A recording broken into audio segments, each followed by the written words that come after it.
they come either in the form of man or animal.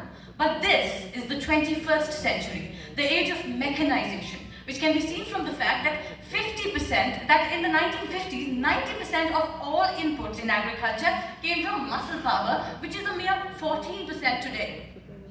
And starting with the farmer and ending at the consumer, there are a number of processes that take place: production, storage, handling, value addition, and so much more. And all of that requires energy. In fact, the total energy input in agriculture is nearly about 30% of the global consumption of energy.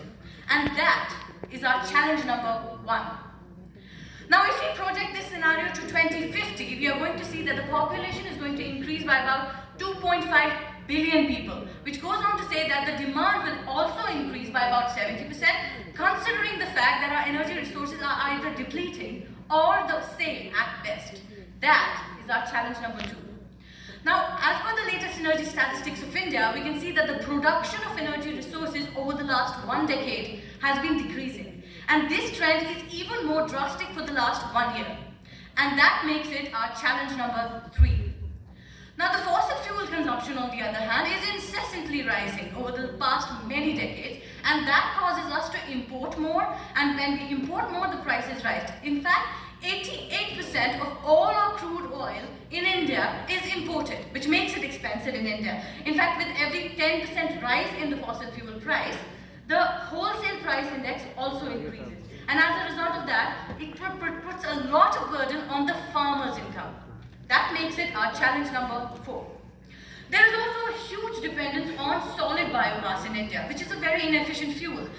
And that makes the requirement for energy in India much more than developed countries like Japan, making it our challenge number 5.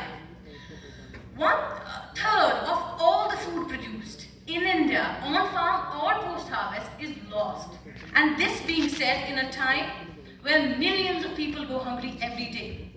In fact, 14 million tons of food grains alone are lost in storage, and that is a humongous economic burden, and therefore our challenge number 6. Environmental degradation is yet another very, very important issue. In fact, 20% of the total greenhouse gas emissions come from agriculture alone, which is a health hazard and of course very bad for our future generations as well, and that makes it our challenge number 7. Three quarters of all poor people in the world are farmers, and that makes their lives much harder than the rest of us. And therefore, it is very difficult for them to adopt a new technology. And that makes it our challenge number 8. There are a number of possible solutions to our problem, but one must really understand that the implementation of a solution is often more complex than the problem itself. But yet, we must try. Precision agriculture. Precision agriculture is the use of big data and the latest technologies to provide every single crop or soil specifically what it needs. Nothing less, nothing more. And speaking of cutting-edge technologies, a scientific review tells us that there are a number of technologies that are coming up. Each has the potential to change the face of agriculture as we see it today. Internet of Things, fuzzy logics, artificial intelligence, artificial neural networks, robotics, drone technology, nanotechnology, only to name a few. In fact, artificial intelligence alone has been shown to increase the yield by about 30% and reduce the post-harvest losses by about 35%. So it wouldn't be very wrong to say that data is the new oil. The scientific review of other power technologies tells us that a number of technologies are coming up which are either generating power or reducing its consumption to a large extent. This would include microbial fuel power, textile power generation, or agro-photovoltaic systems. In fact, the agro-photovoltaic systems are so good that they've been shown to increase the productivity on the farms by about 70%. Then, of course, we need to think about resilient crops and livestock, and this can be done by adopting latest genetics, genomics, or biotechnological techniques into our present agriculture or animal husbandry sector. Now again, we need to get smart when it comes to energy. We need to think about low carbon, renewable or clean energy, and there are a number of options available to us. And what matters is that we pick any of these technologies which is closest to us, most sustainable, and start there. Every single step counts. In fact, India has a tremendous potential for renewable energy power. The renewable energy capacity of India is about 4th in the world, and along with the other available to us, the government is also batting for clean hydrogen, or in fact generation of ethanol from stubble. And if we are able to achieve that with a decent accuracy, we are going to be able to solve the Delhi pollution problem as well, along with, of course, the other benefits. There is also a need to shift towards energy-dense fuels like uranium, which can, of course, reduce the pressure on fossil fuels to a large extent. But all of this research is still in its infancy, and there are a lot of lacunas and problems that we may face on the way. That is where the onus falls on scientists, and that is where more research is most definitely needed. Maintenance of equipment is a very, very simple solution. Maintain the equipment on your farm and reduce the fuel consumption, increase the horsepower of the farm equipment. Organic agriculture was also stressed upon by our DTG ICAR in his address in this Congress, and he was very, very right when he said that it does use much less energy, in fact up to about 40% less energy. Infrastructure modernization is an incessant process. We need to keep thinking about new technologies like Internet of Things, smart grid technology, TV white spaces, only to name it, and of course efficient storage systems as well. And all of this would require money. In fact, that has been debated in the climate summit as well. That would come either from the government or private sector. And of course, energy-friendly policies should not only come out, but their stringent implementation is also the need of the hour. Here is a list of some of the most important energy policies. More are needed, and as I said, stringent application is also important.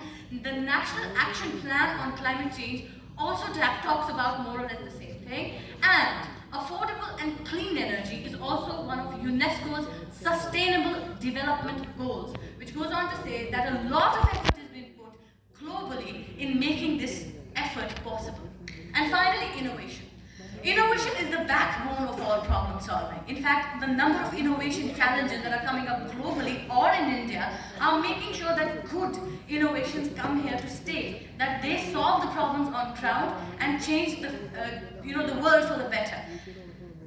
One such innovation is Gobi agriculture. Gobi agriculture converts desert-like land resources into year-round production of fertile land. In fact, the land productivity has been seen to increase by about 27% using Gobi agriculture. In fact, this method is so good that it is often called the Gobi land miracle. There are a number of clean energy sources coming up in India as well. For example, foldable solar panels. The farmer can fold them, carry them around in their fields, and use them anywhere on the farm. Electric tractors and gensetons, and of course diesel-free refrigeration systems. Now, why am I saying all of this? I am not saying this because of some obligation. I'm not saying this because I'm here and I have to. I'm saying this because I firmly believe that all of us can make this world a far better place than it was when we were born. So essentially, I developed India's first AI and IoT-driven decision support and farm management information system called Smart Sheep Breeder. It increases precision on farm, decreases labor, and of course improves production as well. This is my small step towards good and sustainable and clean agriculture. And my mentor in this was Professor Nazir Ahmed Ganai, who is also the PI of NEHEB and has mentored a number of students with their innovations. And due to all of that, I am very proud to say that SCOST K might come up as the first innovation-ready university. And I conclude by saying that agriculture has been sustaining and will be sustaining life. But the modern world and the current challenges demand that we find ways to sustain agriculture as well. And a congress such as this, where great minds come together, debate and think about solutions to our common problems, is the most important perhaps thing to start with. And that's where awareness, education, and new science will take birth. This is all the literature that has been cited in this presentation. And before I go, it is my moral obligation to thank every single person who made this beautiful evening possible for me. I am extremely grateful to the National Academy of Agricultural Sciences, Banaras Hindu University, and of course my own Sher Kashmir University of Agricultural Sciences and Technology of Kashmir, headed by our very kind and generous Professor J.P. Sharma sir. And I am of course also grateful to all my teachers who left no stone unturned in grooming me into who I am today. And of course then, there are probably no words to thank your parents, my sister, and Professor Pandey for everything, for absolutely everything. And before I go, and lest I forget, the students of Banaras Hindu University are amazing. I am so grateful for their hospitality.